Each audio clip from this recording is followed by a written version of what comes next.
Assalamualaikum warahmatullahi wabarakatuh. Selamat siang sahabat harapan dimanapun Anda berada. Semoga siang hari ini dalam keadaan sehat, dalam keadaan semangat ya. Senin semangat teman-teman. Semoga aktivitasnya lancar. Jangan lupa teman-teman subscribe di channel YouTube-nya Lasarva.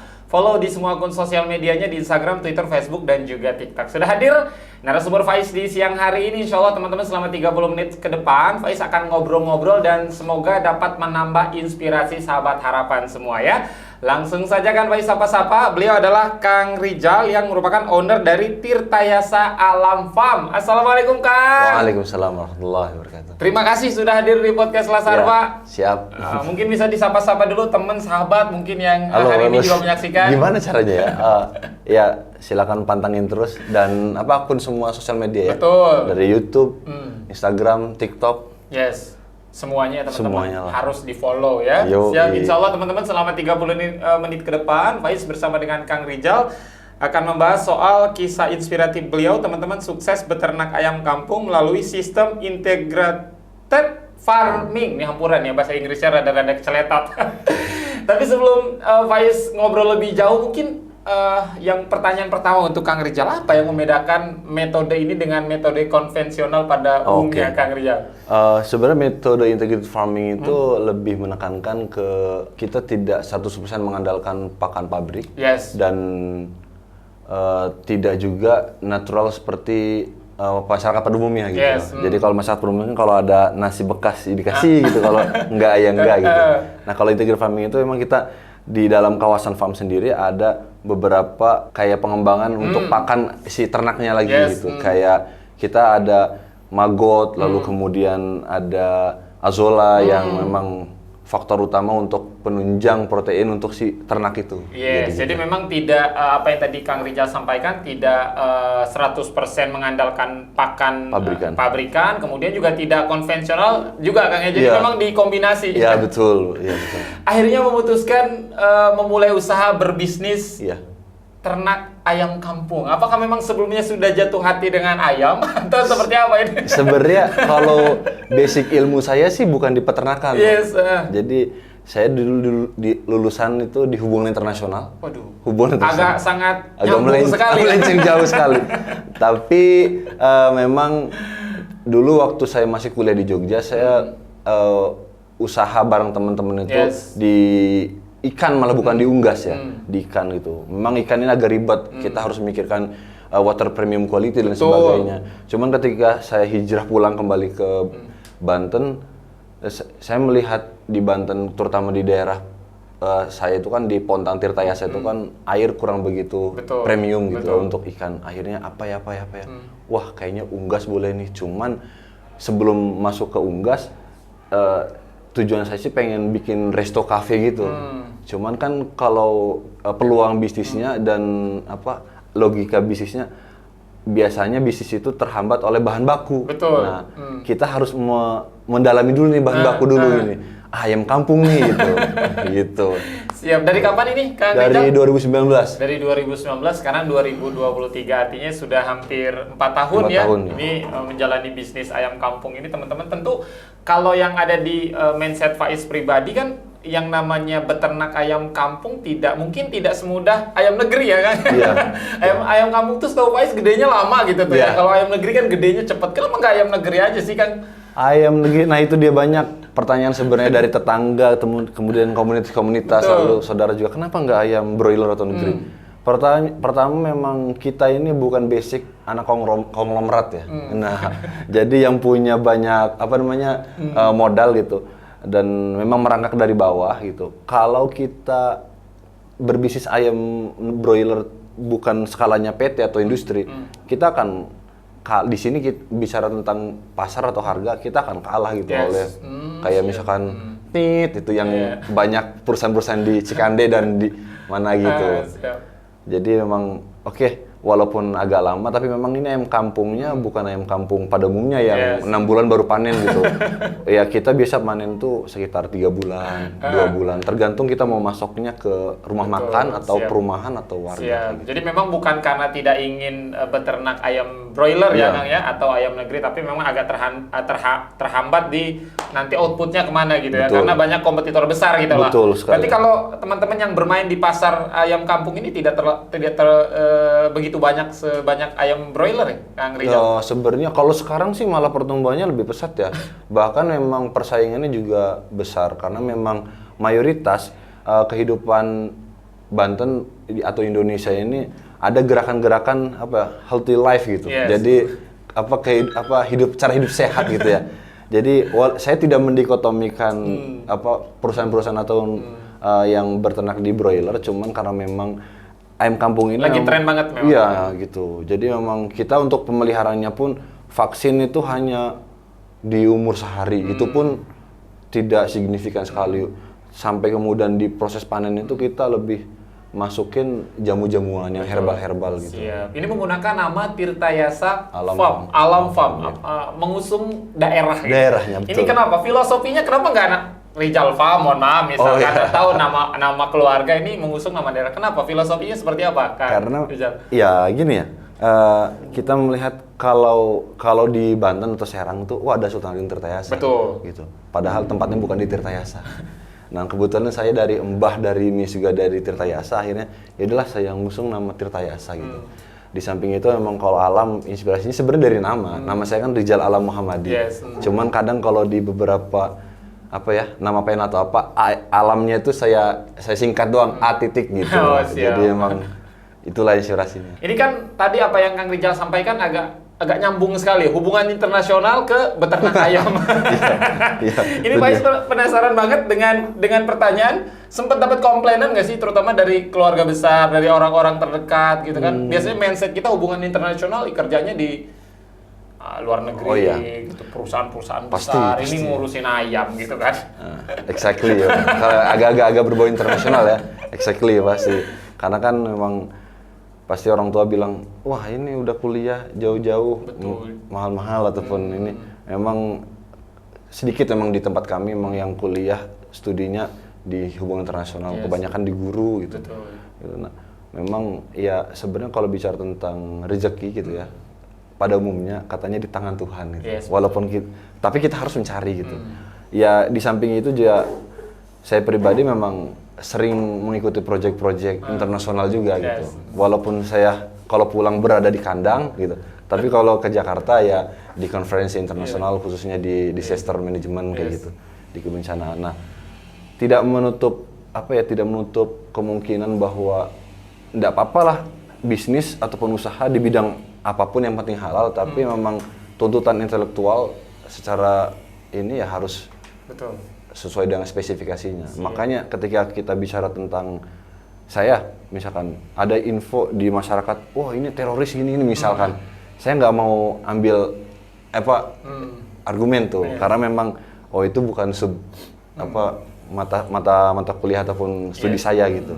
Jadi memang setiap orang tuh pasti punya kewajiban intelektual yang harus didalami. Siap. Jadi memang tidak sepenuhnya juga meninggalkan ilmu yang dipelajari waktu kuliah dulu, Kang ya. Tetap aktivitas-aktivitas yang memang berbau hubungan internasional dan lain sebagainya. Tapi memang sekarang lebih banyak aktivitas justru di kandang ya. dan menyeleksi investor sebenarnya.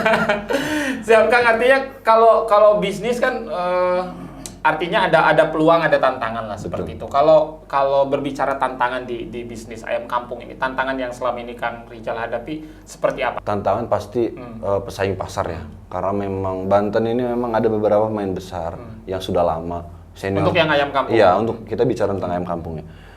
Emang senior saya dalam berternak lah gitu. Ada beberapa di Serang dan saya lupa di daerah Banten, Serangnya agak ke utara, selatan. Nah, tapi memang itu sudah punya nama gitu. Dan di samping itu barang-barang yang dari luar Banten itu membanjiri juga. Membanjiri pasar di Banten gitu. Nah, memang pertama memang kesulitannya adalah pasar. Yang kedua ketika ada musim penyakit gitu. Nah, tapi kadang ya memang dari 4 tahun ini saya kan belajar dari pengalaman karena basic bukan dari peternakan tadi gitu. Jadi emang di tahun-tahun awal saya sempat merugi hampir 16 juta lah gitu. Tapi ya walaupun di dalam kamar ataupun di luar gitu saya, aduh gimana ini ya, pusing gitu. Tapi ketika berjumpa dengan karyawan ataupun dengan keluarga gitu, ya fresh aja. Makanya mereka kok nggak stres? Wah, dalam hati saya stres, cuman nggak perlu saya tunjukkan ke anda gitu. Siap, tapi surat-surat berharga masih aman ya? Surat masih aman ya? Alhamdulillah masih. Yang penting. Sejauh ini ada berapa tim Kang di Tirta Yasa Alam Farm? Saya dibantu oleh yang tetap satu, yang satunya cabutan. Yes. Gitu. Karena memang masih bisa terhandle lah gitu. Sekalian kita menggunakan remaja-remaja yang usia produktif. Betul. Untuk mereka terutama warga-warga sekitar. Betul. Ini kan biasanya menjelang Ramadan, menjelang Idul Fitri kan permintaan melonjak terutama dari sisi pangan, apapun itu pangan termasuk ayam. Jadi ini persiapan yang Kang Rizal lakukan dalam menyambut bulan suci Ramadan. Kalau hitungnya per hari ini teman-teman tanggal sekarang tanggal 13 ya, itu kurang lebih 9 hari lagi kita menuju Ramadan. Seperti apa persiapannya? Wah, itu dia. Dari kemarin banyak sekali pengepul ayam datang ke farm kami kan. Yes. Karena memang ayo ini sih saya bilang saya nggak pakai, emang pemasarannya kita nggak pakai pengepul. Sekali lagi karena memang saya memperhatikan konsumen juga. Yes. Harga yang kita keluarkan dari farm segini, yang konsumen juga menerima juga segini gitu. Nah, memang persiapannya yang pertama memang harus mengkontrol laju pengeluaran si ayam sendiri. Kalau menuruti hawa nafsu memang wah karena cuan kan. Karena memang produk kita kan udah nyampe, walaupun di Serang gitu, produk itu nyampe Tangerang, Tangsel sebagainya. Nah, ini 20 karena memang kita orang-orang itu memang paham bahwa metode pemeliharaan kita memang organik lah gitu. Organik, difermentasi semua bahan makanan dan sebagainya. Jadi rasa trust itu memang mereka rasakan, dan itu kita harus kontrol laju keluar gitu. Kalau memang sebenarnya kalau ayo nggak apa-apa usia 2 bulan pun gitu yang masih ini mereka tampung gitu. Apa konsumen itu mau gitu mengkonsumsi itu. Tapi nanti dululah gitu. Karena memang ketika lebaran mau puasa memang banyak yang butuh kan. Jadi alhamdulillah ya menjelang bulan suci Ramadan teman-teman, dan juga setelah Ramadan kemudian akan lanjut ke Idul Fitri gitu. Jadi memang permintaan ini semakin banyak teman-teman, dan agak kewalahan juga nih belakangan ya. Kang, biasanya dari awal sampai dengan proses layak untuk dikonsumsi berapa lama sih? Tergantung. Kalau masuknya produk kami ke rumah makan itu 2 bulan sudah cukup. 2 bulan sih. Dengan bobot 8 sampai 9 on sampai 1 kilo lah. Tapi kalau masuk ke perumahan gitu ataupun masyarakat itu kita ambil pemeliharaan yang range 3 bulan. 3 bulan. Dengan bobot 1,4 lah. Siap. Jadi memang ada sedikit perbedaan di sana. Ya, kalau untuk penjual teman-teman itu di 2 bulan sudah bisa panen gitu ya. Kemudian kalau untuk rumah tangga ini di 3 bulan. Kang, berbicara bisnis kan nggak bisa terlepas dari yang namanya omset atau keuntungan. Bisa di-share juga nih untuk teman-teman yang mungkin sekarang baru memulai bisnis tapi masih ragu-ragu. Maju nggak, mundur nggak. Mungkin bisa jadi motivasi juga dari Kang Rizal bahwa ini ternyata menggiurkan juga nih bisnis ayam. Bisnis apapun itu ya teman-teman ya. Mungkin bisa diinformasikan Kang Rizal, tapi jadi jawab dulu, kita rehat setelah yang satu ini, tetap di podcast Lasar Farm.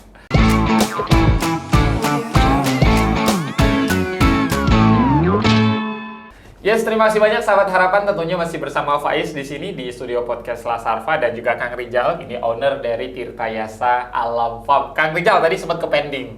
Yang namanya bisnis, yang namanya usaha nggak terlepas dari yang namanya omset atau keuntungan lah seperti itu. Mungkin bisa di-share pernah rekor paling banyak terjual berapa ekor? Kalau nggak mau nyebut angka deh. Sebenarnya ketika saya lagi malas aja ya. Ya, ketika lagi malas paling per minggu 200 ekor lah. Lagi malas? Lagi malas per minggu 200 ekor? Iya, karena memang gimana ya, rada bukan menyombongkan diri, tapi memang ketika ya udahlah, toh juga rezeki nggak kemana kalau prinsip maka itu, walaupun kita tetap berusaha, ketika lagi malas gitu ya. Tapi ada aja alhamdulillahnya gitu. Nah, ya coba bandingkan hitung saja 200 ekor dan kalau 1 ekornya rata-rata per kilonya. Kita mainnya per kilo. Per kilo itu sekitar kalau yang karkas 60 sampai 65 ribu. Kalau yang hidupnya 55 sampai 60 ribu. Tuh teman-teman ya, itu yang hidupnya teman-teman di antara 50.000 lah per ekornya gitu ya teman-teman. Ada 200 per minggu, kaliin aja sendiri ya. Pernah rekor dalam satu bulan deh, itu berapa banyak Kang? 1 bulan Pernah di angka 2.000 sampai, kalau 2.000 sih belum ya, karena memang kita ada juga yang udah yang kecil nggak apa-apa deh kita ambil itu. Saya bilang enggak, ini emang ada partai selanjutnya, kalau yang kecil diambil terhenti nanti siklusnya kan. Paling banyak sekitar hampir 1.170-an lah. Siap, 1.170 70. teman-teman per 1 bulan itu yang sold out ya gitu ya. Betul. Per ekornya teman-teman kalian aja sendiri.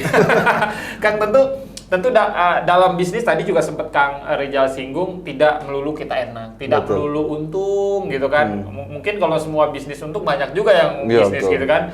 Pernah menemukan fase tersulit Kang, misalkan mohon cerita mungkin ditipu atau seperti apa dalam 4 tahun proses perjalanan bisnis ini kan? Kalau ditipu sih alhamdulillahnya jangan sampai belum. Jangan sampai. Hanya beberapa apa ya? Jadi kita ada sistemnya reseller juga gitu.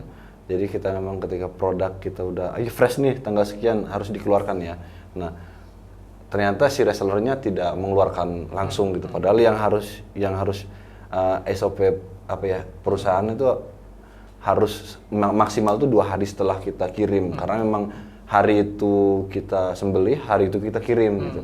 Nah, ketika masuk freezer ya harus buru-buru ini kan gitu. Tergantung permintaan dari si resellernya. Yes. Nah, semakin lama akhirnya si kondisi ayam juga betul. Walaupun memang frozen, tapi memang tetap agak ya akhirnya dibilang itu bukan kualitas kita, ya emang yang kita keluarkan bukan kualitas seperti itu gitu. Nah, hal yang tersulit sepertinya seperti itu. Siap. Jadi memang kendalanya di situ, bukan karena di kitanya kesalahan, justru karena terlalu lama menyimpan di freezer. Jadi walaupun di freezer itu kalau udah berhari-hari ya kualitas ayam juga akan berkurang rasanya dan lain sebagainya. Jadi teman-teman, Kang tentu udah pernah nyobain dong antara ayam kampung dan ayam broiler gitu. Perbedaannya di mana sih kalau dari sisi daging nih Kang?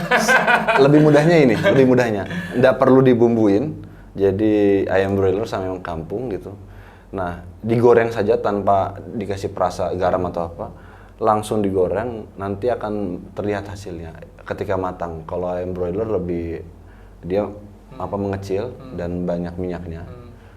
Terus kalau yang ayam kampung itu tidak mengecil dan minyaknya minyak dari itu gitu. Jadi memang rasanya pun beda sih lebih tepatnya. Lemaknya juga yang pasti lemaknya gitu. Teman-teman tentu sudah bisa ngebedain lah ya. Iya, betul. Tentu sudah bisa membedakan dan harga tidak pernah bohong ya. Betul sekali. Ya, betul. Harga tidak pernah bohong teman-teman. Kalau harganya lebih mahal, otomatis kualitasnya juga akan lebih bagus gitu. Kang tentu ngomongin bisnis lagi, kalau kita ngomongin bisnis kan ada strategi ke depan. Tahun 2023 mau apa, 2024 mau apa, 2025 mau apa. Di tahun 2023 ini apa strategi yang akan Kang Rizal lakukan? Strateginya sih sebenarnya dari 2022 kemarin, karena memang harus ada perencanaan yang matang, kita akan membuat plasma peternakan. Ada beberapa rekan kita yang memang punya basic yang sama, ada di kerelawanan gitu. Jadi mau membuat plasma di daerah Pandeglang gitu. Ya syukur-syukur memang untuk pemasaran kan di Serang lebih banyak gitu dan di Tangerang lebih banyak.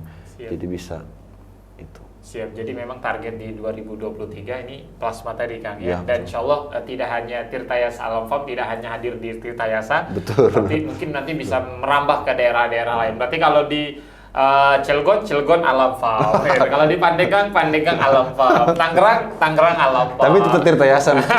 Tapi tetap brandingnya tetap Tirtayasa. Tirtayasa, oh ya, siap. Jadi memang semoga semakin maju Kang bisnisnya, amin Kang. Tentu ketika memutuskan untuk memulai bisnis ini, terlebih background adalah hubungan internasional. Tentu awal-awal banyak ditentang oleh keluarga. Ini proses meyakinkannya seperti apa sih Kang Rizal waktu itu? Pertama memang kita ini harus punya telinga kuping yang ini ya, agak bahal ya, agak tebal gitu. Kalau emang harus ini pasti gitu. Itu. Tapi memang ketika memang ada hasil gitu, orang tua juga, bunda sama ayah saya juga merasakan itu. Bahkan juga ketika order lagi banyak, ibu ini bantu juga. Wah, ini buat kemana? Oh, ini buat ke Cilegon, ini buat kemana? Jadi seneng juga. Oh, yaudahlah, emang rezekimu di sini gitu. Emang untuk membuktikan ke orang tua itu ya harus dengan proses dan hasil itu. Hasil, siap. Betul. Kadang-kadang orang-orang terdekat pun nggak mau peduli, yang penting hasil gitu ya. Kalau hasilnya sudah terlihat, insya Allah yang tadinya agak mungkin tidak percaya sama kita, ini jadi trust gitu. Alhamdulillah kalau sekarang keluarga terdekat semua sudah support ya Kang ya. Sudah support banget. Udah support banget, beda sama tahun 2019 mungkin ya. Iya, Itu proses meyakinkannya luar biasa. Asli Banten Kang Rijal? Asli Banten. Asli Banten. Ini teman-teman kalau yang namanya asli Banten kan ini sudah sangat dekat dengan seni tradisional debus terutama. Iya. Mau kita coba sekarang? Wah, jangan dulu. Jangan dulu. Karena kebetulan saya dari setengah usia saya itu di Jogja. Alibinya seperti itu. Kang Rijal, artinya kalau kita ngomongin Banten sama dengan debus, ngomongin debus sama dengan Banten. Kalau Kang Rijal melihat dari kacamata seorang Kang Rijal itu, melihat debus ini seperti apa sih? Sebenarnya kebudayaan kan ya. Memang tidak semuanya kesenian debus itu menggunakan hal mistik. Jadi memang ada cara-cara tersendiri gitu kan, tekniknya lah lebih tepatnya. Kalau kayak sulap itu kan nggak mesti ngebakar diri, emang harus ada trik-triknya khusus. Termasuk juga debus bisa. Kalau memang debus dulu mungkin iya gitu, kesaktian dan lain sebagainya. Cuman di era sekarang ini kan di generasi Z ya kalau nggak salah ya, emang agak kalau menurut saya sih tidak memprioritaskan hal seperti itu gitu. Walaupun ada ya mungkin, cuman kalau dibilang bagaimana pendapatnya, ya seperti itu yang saya tahu. Siap. Jadi nggak mau nyoba nih sekarang nih? Nggak mau nyoba? Wah, jangan dulu. Teman-teman udah nyiapin nih golok, pisau. Wah, jangan. Kacau nanti yang ada bukan ayam bekakak tapi Rijal bekakak.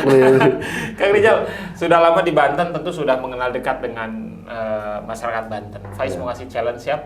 Challenge-nya adalah sebutkan 5 tempat wisata yang menurut Kang Rijal paling keren di Banten. Satu. Nah, ini dadakan banget. Banten kan ya? Nah. Kaibon mas. Kaibon, oke. 2.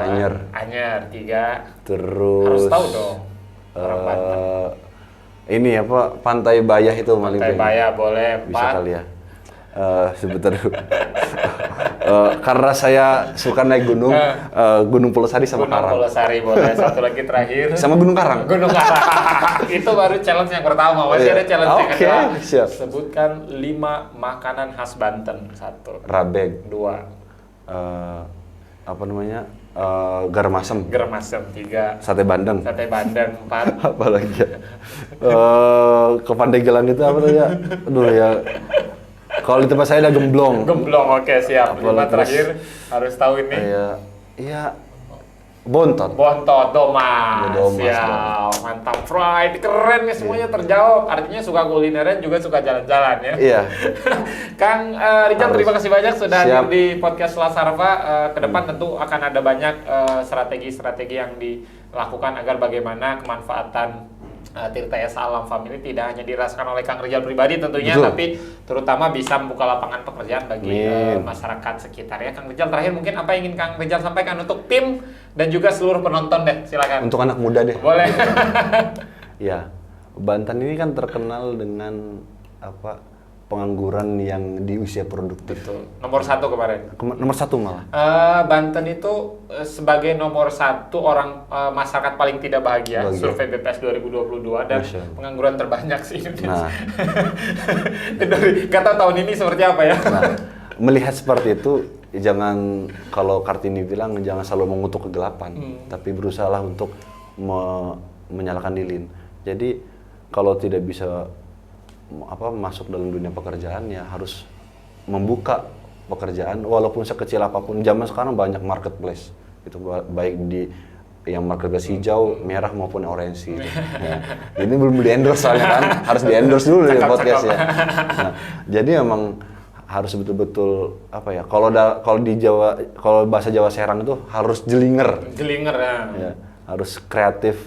Tidak hanya kreatif dalam membuat konten seperti ini, menurut saya kreatif, tapi memang kreatif dalam hal tindakan, apapun itu yang dibilang aneh sama masyarakat pasti itu yang menghasilkan duit. Menurut saya seperti itu. Yang dibilang aneh sama masyarakat pasti itu menghasilkan duit. Iya. Termasuk awal-awal usaha ayam aneh. Oh iya, aneh banget lah. sarjana hubungan internasional, usahanya. Oke. ayam kampung. Siapa Is pamit, Kang Rijal pamit teman-teman. Assalamualaikum warahmatullahi wabarakatuh. Wabarakatuh.